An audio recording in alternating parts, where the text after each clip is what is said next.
เป็นจริงต้องทนสู้ไปไม่นาน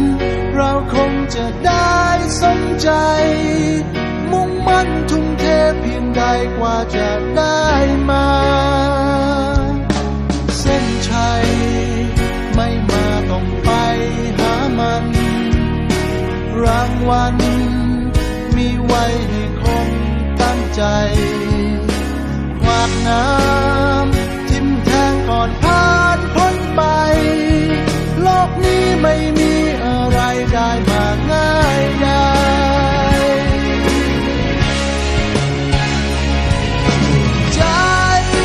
สู้หรือเปล่าไหวไหมบอกมาโอกาสของผู้กล้าศรัทธาไม่มีท้อ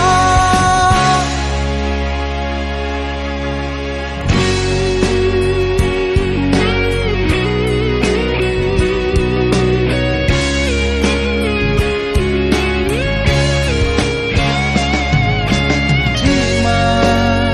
รู้ดีไม่รู้ที่ไปคนเรามันเลือกเกิดเองไม่ได้แต่เราเลือกได้จะเป็นเช่นไรเลือกได้จะทำตามใจด้วยตัวของเราหลายคนเชื่อในเรื่องโชคชะตา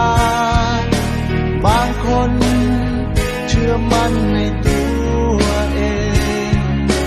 ชีวิตเรากำหนดของเราเองจะแพ้ชนะไม่เกรงจะสักเท่าไร